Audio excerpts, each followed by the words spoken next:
নমস্কার, দেখছেন কলকাতা টিভি। আপনাদের সঙ্গে রয়েছি আমি ঋষিকেশ। শুরু করছি সংবাদ সারাদিন। শুরুতেই যে খবরের দিকে নজর রাখবো, নিয়োগ দুর্নীতি মামলায় ইডি দপ্তরে হাজিরা মন্ত্রী চন্দ্রনাথ সিনহার।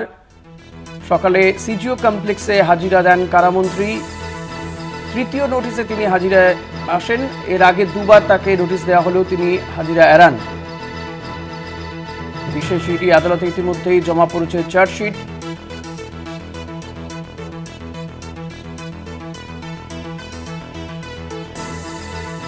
অরিত্র ঘোষ রয়েছেন আমার সঙ্গে টেলিফোনে। অরিত্র, কি জানা যাচ্ছে মন্ত্রী চন্দ্রনাথ সিনহাকে কোন কোন বিষয়ে জিজ্ঞাসাবাদ করছেন ইডি আধিকারিকরা, কি জানা যাচ্ছে? দেখো, দুবারের পর তৃতীয়বার মন্ত্রী চন্দ্রনাথ সিনহা তিনি ইডি দপ্তরে সিজিও কমপ্লেক্সে হাজিরা দিয়েছেন। নিয়োগ দুর্নীতি মামলায় এর আগে তার বীরভূমের বোলপুর শহরের যে বাড়ি, সেই বাড়িতে তল্লাশি চালায় ইডি গোয়েন্দারা এবং সেই সময় তল্লাশিতে বেশ কিছু নগদ টাকা এবং মোবাইল ফোন বাজেয়াপ্ত করেছিলেন ইডি গোয়েন্দারা। তারপরে তাকে দুবার চিঠি দিয়ে ডেকে পাঠানো হয়েছিল জিজ্ঞাসাবাদের জন্য, কিন্তু তিনি দুটি চিঠি এড়িয়ে গিয়েছিলেন, হাজিরা এড়িয়ে গিয়েছিলেন। তৃতীয়বার তাকে ডেকে পাঠানো হয়।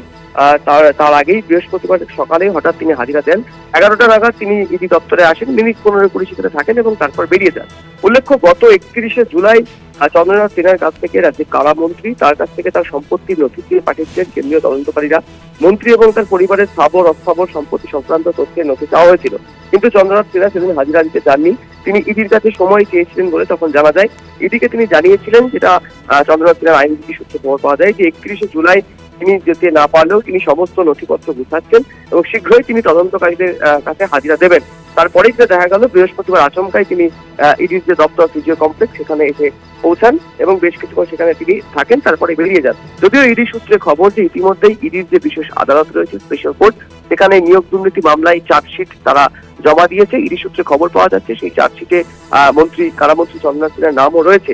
তারপর যেটা ইডি সূত্রে খবর পাওয়া যাচ্ছে আরো, যে রাজ্যের প্রাথমিক নিয়োগ দুর্নীতি মামলার তদন্তে বলাগড়ের তৃণমূল যুবনেতা কুন্তন ঘোষের নামের সূত্র ধরে চন্দ্রনাথ সিনহার নাম উঠে আসে এবং তারপর থেকেই তাকে ডেকে পাঠানো হয় এবং চন্দ্রনাথ সিনহার বাড়িতেও যে সময় তল্লাশি চালানো হয়েছিল, সেই সময় চন্দ্রনাথ সিনহার যে মোবাইল ফোন, সেই মোবাইল ফোনটি বাজেয়াপ্ত করা হয়েছিল এবং সকাল থেকে গভীর রাত পর্যন্ত তল্লাশি চালিয়ে মন্ত্রীর বাড়ি থেকে নগদ 41 লক্ষ টাকা বাজেয়াপ্ত করেছিল ইডি, যেটা ইডি সূত্রে খবর পাওয়া যায়।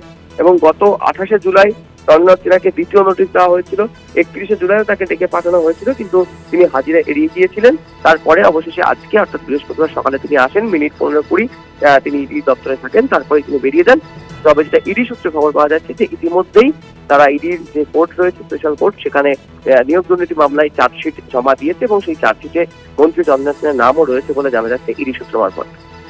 ধন্যবাদ অরিত্র। কথা বলছিলাম প্রতিনিধি অরিত্র ঘোষের সঙ্গে।